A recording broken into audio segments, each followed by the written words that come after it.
Hello，大家好。今天呢，我想要录一个比较闲聊的视频，就是比较短一点，然后闲聊一下。今天呢，我刚好逛到了一些频道呢，它是在讲关于呃经营一个 YouTube 的自媒体频道如何起步这方面的吼，我就大概有看到几个这方面的视频。我就看了一下我 YouTube 的后台吼，它有一个各方面数据分析的表格，然后我看到一个数据，我觉得蛮有意思的，就是呢，我的频道80%以上的观众呢，都是属于大约偏50岁以上的，然后呢90%以上的观众大约都是40岁以上的。所以说，基本上呢，比较有兴趣呢，读经典这方面内容的，都是差不多，像我这个年龄以上的，就是说还蛮集中的，就很明显，很明显呢，对这个经典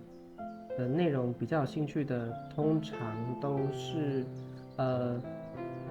相对来说比较资深的年龄层。那我看到了这个数据之后呢，我就觉得也蛮有意思的，因为我了解到说，我大部分的呃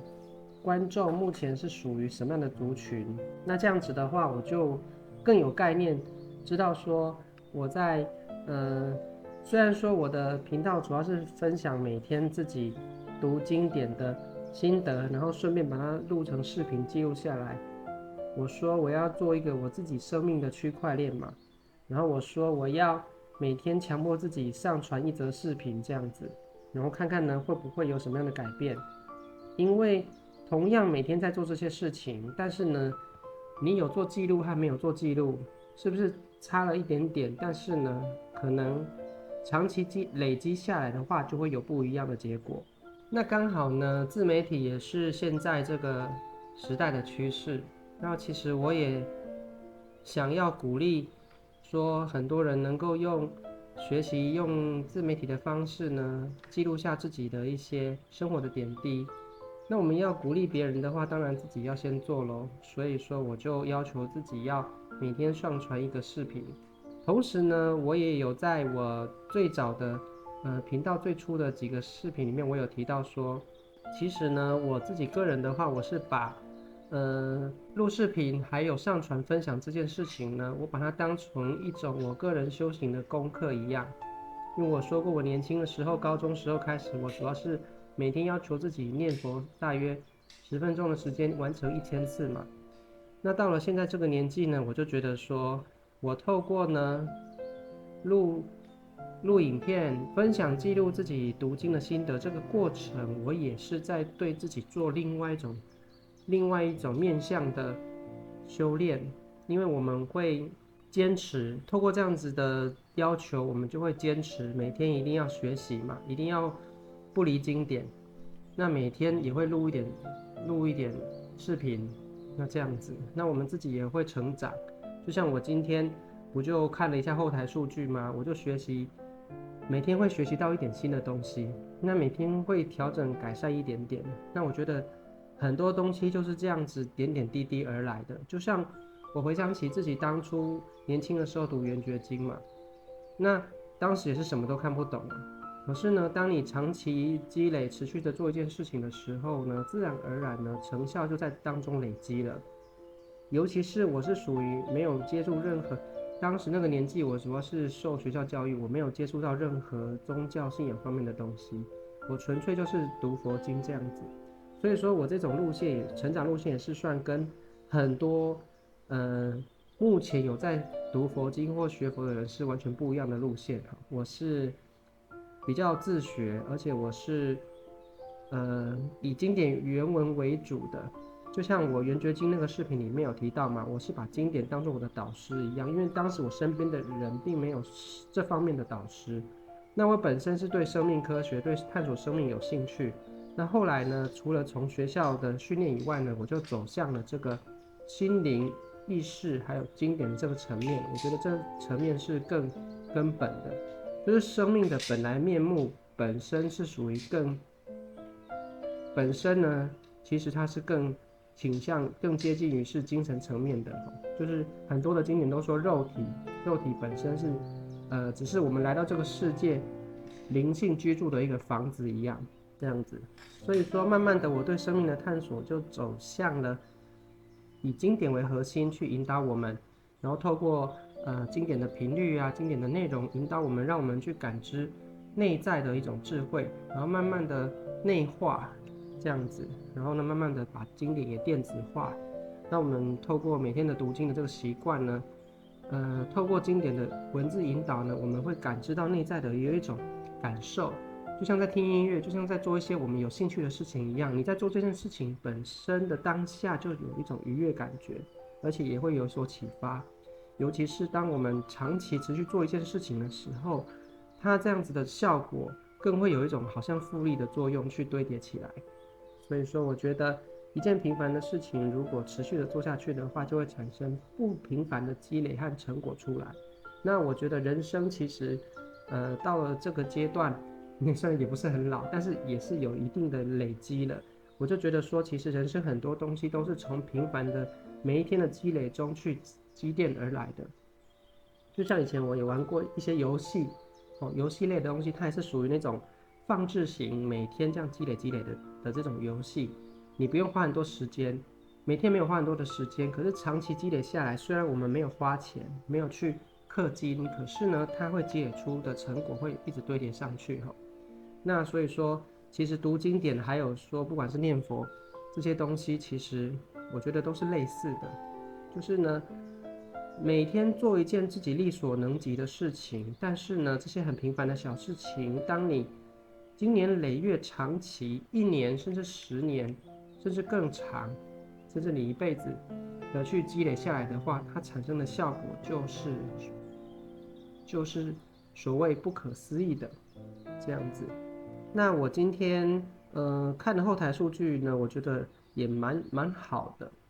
起码说，因为我觉得我们做影片就是当然是我的初衷是，以前我也尝试做一些影片，就是希望能够有比较多人看的。可是呢，我这一次呢，我转念一下，我觉得呢，我做影片主要是初衷还是会以同时学习和记录自己的成长过程，还有同时分享，就是我现在做影片的那一种感觉是跟以前完全不太一样的那种感觉。那我也期待说这样子做长期下来所产生的一些化学变化，因为我们已经有某些事情，比方说念佛或是游戏或是某方面的事情，我们已经有体验过那种长期积累产生的那种潜移默化的效果了，所以我就觉得很有意思。如果我们把一件很平凡的事情，哪怕我们的题材是比较冷门的，可是如果我们把这件事情呢，长期的去做一件很平凡的事情，那是不是也能产生不平凡的化学反应呢？这样子，反正每天都让自己有一点成长。然后呢，我现在所在看着的是我们预计明天才要读的片段，就是六祖坛经里面那个五祖他要出考题，因为他准备要做传承接班的动作了，所以呢，他出考题给他所有的门人，就他把所有的徒弟都叫来，然后他就为什么我突然又讲到经典，就是其实我刚刚这样闲聊，可是呢，因为我刚好看着的内容是我的 PPT 嘛，是六祖坛经，我也觉得有点感触，因为他就说啊，其实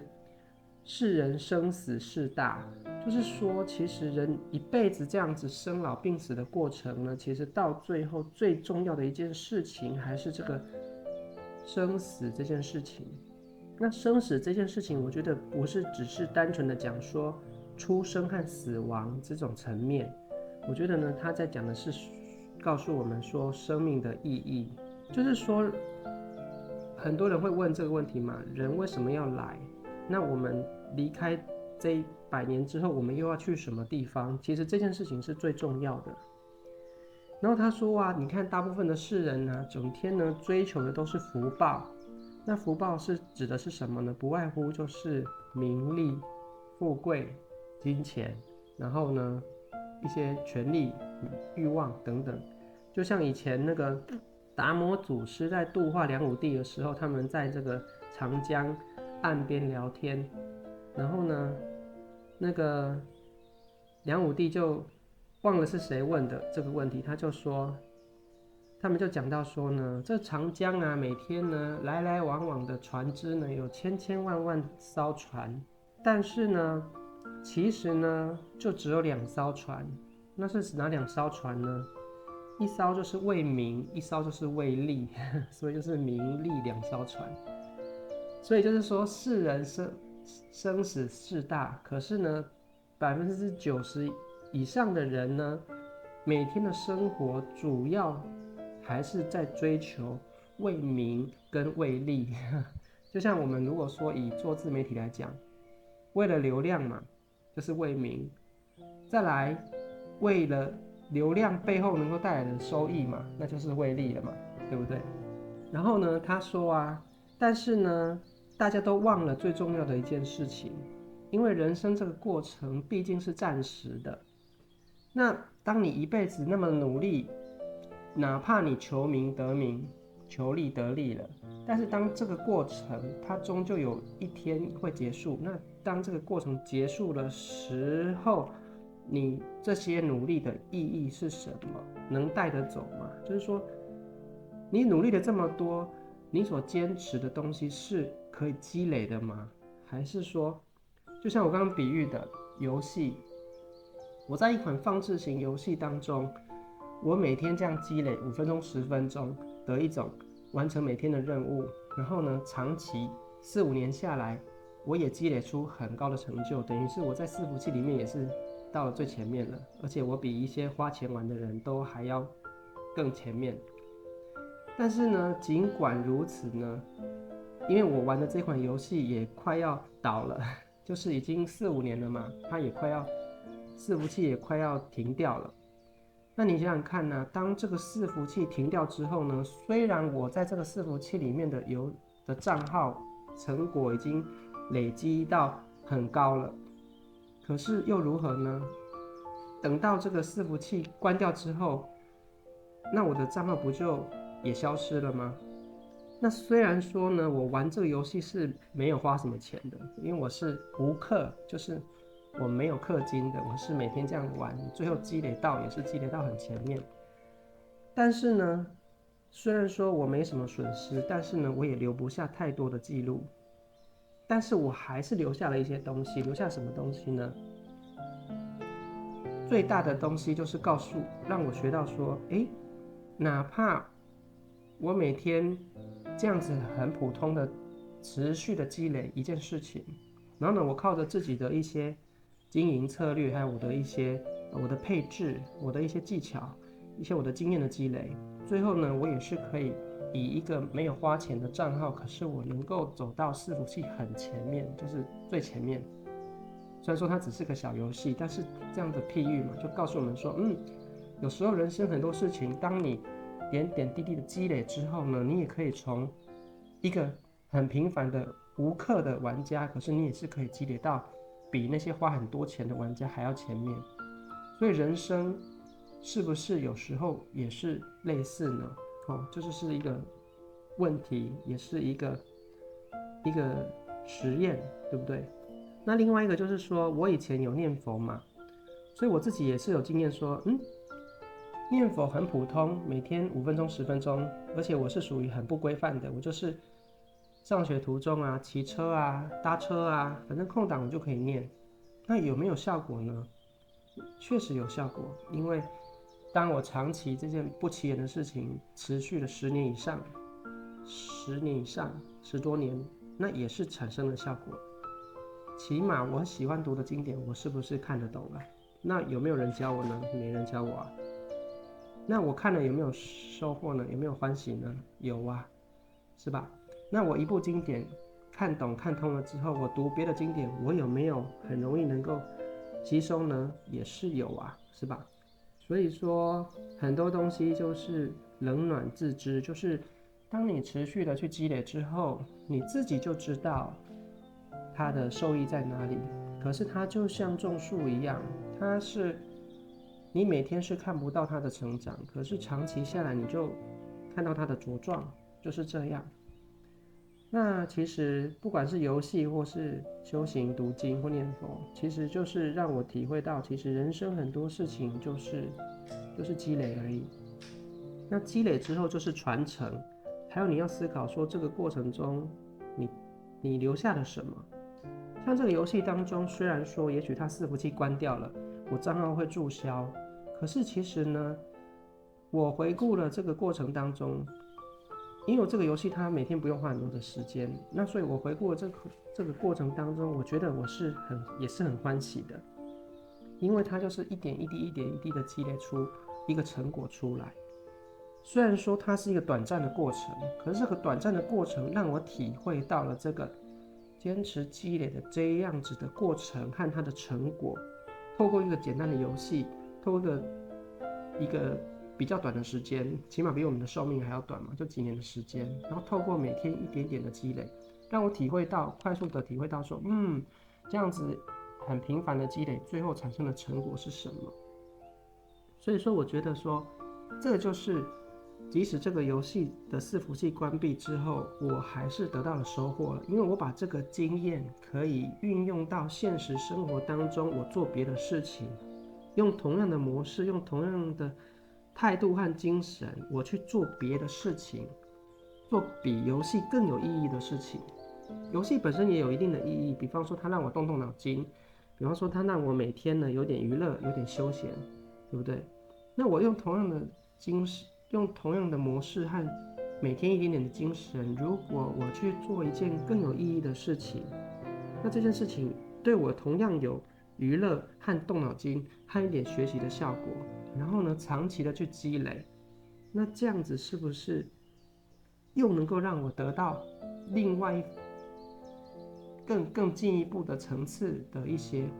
收获和体验？好，所以说念佛也是一样，包含我们现在做学习做自媒体，学习每天要求自己上传一样。同样做自媒体，固然为名为利，它会有产生这样的效果，但是我们不一定要每天去想这件事情，我们就像我说的，你把它当做玩个游戏或是念佛，就是你把它当做你做一件本来每天在做的事情，平凡的事情，然后呢，不一定是为了谁而做，就是起码为了自己而做。那长期做一件事情，那这件事情是对自己有益的，那同时我们也期许自己做这件事情是对别人也有益的，不一定是很有益，或是只有一点点有益，但是就是起码是有一点点有益的事情。那这样子去积累下来，那我们是不是也从这个过程中得到了一点收获？那回到这个 PPT，他说对不对？他说大家呢整天追求这个福田，就是为名为利嘛。我们简单来说就为名为利，但是呢，大家忘了去寻求说要如何出离这个生死苦海。意思就是说，大家忘了说，像我们游戏结束了，我们可以登出回到现实生活嘛。但是如果说以这个整个地球的这个我们佛家说的轮回机制来说啊，六道轮回嘛，它告诉我们就是说，其实很多的生命、很多的灵性在地球的这一场，我们如果把整个地球也当做一个游戏伺服器一样，它是一个游戏过程。那很多人呢，在这个生死，就像你伺服器开始跟伺服器关闭，我们佛家说的成住坏空，就是说，比方说一年有春夏秋冬的周期，那人的一生有生老病死的周期。那整个宇宙呢，在佛家经典当中呢，他有提到，虽然这是很长的时间，但仍然有成住坏空，就是整个空间也是有生和死，成住坏空嘛，就是整个形成，然后呢维持，然后呢它开始的衰败，最后呢又回归于混沌，它一样有这个过程。所以说，人生的过程和整个宇宙的过程呢，就像这个游戏伺服器一样，它一样有伺服器开服跟最后伺服器关闭的这个过程，只是时间长短而已。那如果说我们在这个游戏伺服器的这个游玩过程当中呢，我们只是去追求这个游戏当中的这个成就，第一名啊，然后排名冠军啊，什么一些成就，但是呢，我们忘了去了解说整个游戏的背后我们的意义是什么，我们的使命是什么。如果我们忘了这个重点的话，那当整个伺服器要关闭的时候呢，自信若迷，夫何可救？就是说，不管你在这个游戏当中你所取得的福报，你所取得的名望，你所取得的财富有多大，可是呢，当伺服器关闭的时候，如果我们迷失在这个游戏当中，忘记要怎么样脱离的话，就是落入了所谓的轮回当中。你可能不断的持续在这个游戏的系统当中，这一辈就像以佛家的轮回概念嘛，你这一辈子有这个肉体，有这个身份，扮演某个角色扮演。那当这个角色100年之后又去扮演另外一个角色，那这个游戏等于玩不完，不断的这个角色结束了，然后你又注册另外一个账号，一个角色，一个身份，又在玩这个游戏的过程，再玩一遍，然后呢结束了，又再换一个身份，换一种肉体，再玩一遍，然后就一直持续的玩。那不管你在这个游戏的过程当中，你取得了多大的成就，但是这个成就只是福报而已。那有一天你不想再玩的时候，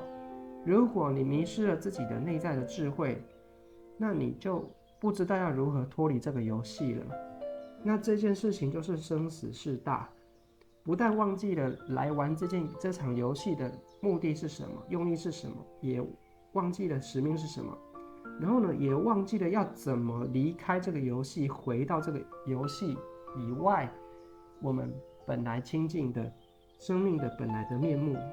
对不对？所以说我今天本来是闲聊，可是呢，又刚好我看这 PPT 就有所感触，我们就又读了一小段的六祖坛经哈，就是这样，就是说90%以上甚至99%以上的人，其实呢，我们在这个游戏的伺服器的这个过程当中，因为刚好我就又讲了这个自己玩这个方子型游戏的例子嘛，那么我们就用这个来比喻。大部分的人90%几的人在游戏当中都是追求游戏当中的成就，可是呢，太少的人去追求游戏的意义。就像我刚刚闲聊所提到的，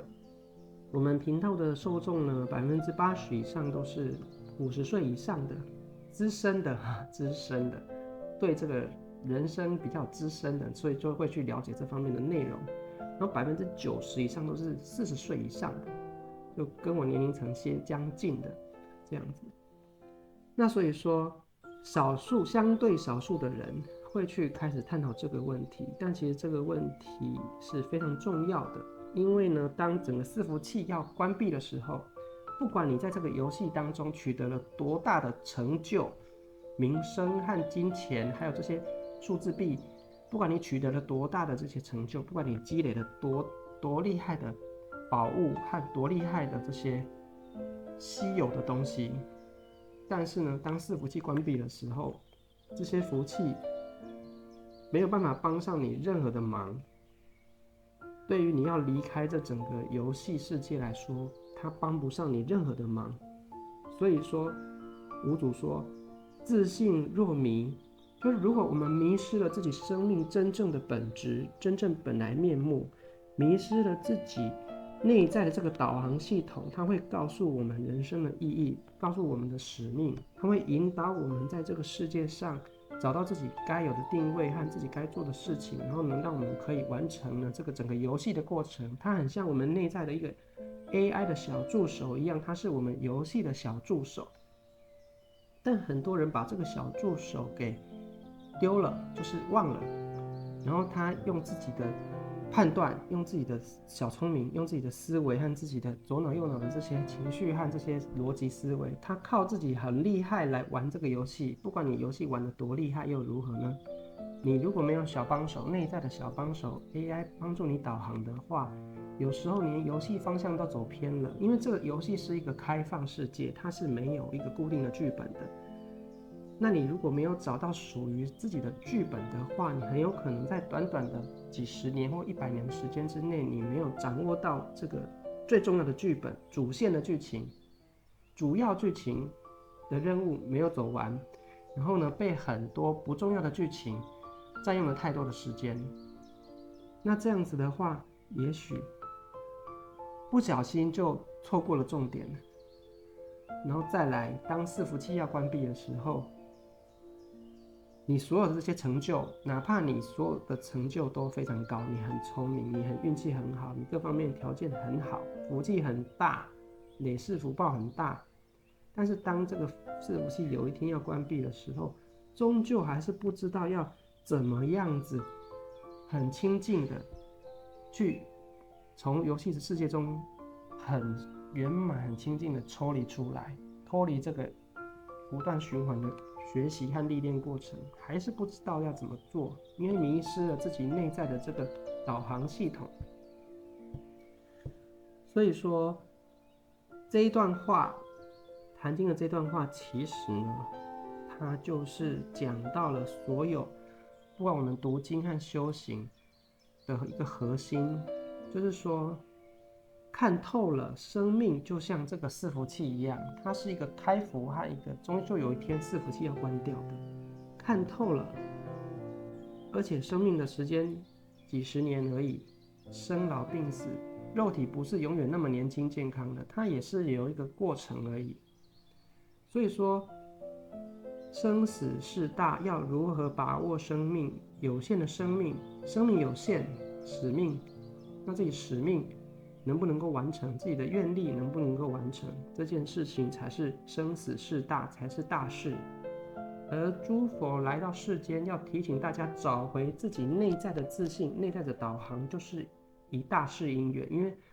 这非常的重要。因为所有的人但用此心，一定要找回自己内在的导航，你才能够找回生命的意义和方向。所以但用此心，直了成佛。就是你不但能够找到自己生命的意义和方向，而且当你游戏结束、伺服器关闭的时候，你还能够回到自己本来所来的地方，才能够很清净、很明白，来去自如这样子。所以说，这是最重要的事情。那也是我自己本身对这个生命科学、对探索生命很有兴趣，然后呢，也刚好有这个运气很好，就是说小时候就有读到这个经典，那我也专注一门深入，然后呢，到了现在还是持续的对这件事情很有兴趣，我就要求自己每天这样子学习，也记录和分享给有缘的人，大家一起成长，这样。那所以说，不管是游戏不管是自媒体的经营，也不管说是真实的人生，那我们一方面就是说，每天一点一滴的积累这些平凡的成长，然后呢，另外一方面呢，就是说，透过这个过程呢，刚好我喜欢读经典，那我觉得经典的内容也是引导我们去关注这个生命当中最重要的事情，然后呢，透过经典的引导呢，可以让我们时时的也跟自己内在的智慧呢保持个链接，那我们就能够把生命过得有意义，而且呢，在很多大环境的干扰当中不容易迷失方向，那我们就可以不离经典，不离自信，那我们就可以把自己生命的过程尽量呢把主线的剧情给完成，那我们就可以把自己的心愿，每个人潜意识里都对于这一趟生命历程有一个最核心的心愿，只要我们将这个最核心的心愿给完成了，我们的生命就可以很精彩、很满足，而且不留任何的遗憾，这样子。那我觉得这是很有价值的事情，所以我希望透过做频道的经营，来修炼自己，然后也跟很多的人一起成长，然后让我们更多的人一起关注到这个生命最重要的事情，而不是只是终日追求这个福田，为名为利，然后呢，忘了说生命是一个有起承转合，有一个成住坏空的过程，这样子，那不小心错过了最黄金的光阴。那这样子的话，不管再多的福气，到了最后是无法真正帮助到我们的。只有掌握了自己的自信智慧，掌握了自己内在的这个导航，那才是真正能够与我们的生命的意义保持密切的联系，而且你是可以得到一个好的引导，不容易迷失的。这样子，好，所以说今天透过一个闲聊，然后呢刚好又切入到了这个六祖坛经的进度，那也聊了比较深的内容。但是我觉得说，就是这件事情是比较资深的人会关注，但是它也是非常重要的。对，那我也期许自己，慢慢的成长，希望说未来分享的内容呢，也能够让40岁以下的人也有兴趣，但不强求，因为也有看到大概5%吧，就是20岁以上的人也有4%、5%这样子。毕竟现在才刚开始而已，所以说慢慢来，这样子。好，那今天就跟大家聊了大概半个钟头的内容，那也读了一小段的坛经，那我们就先到这边好，那我们就下次再见喽，拜拜。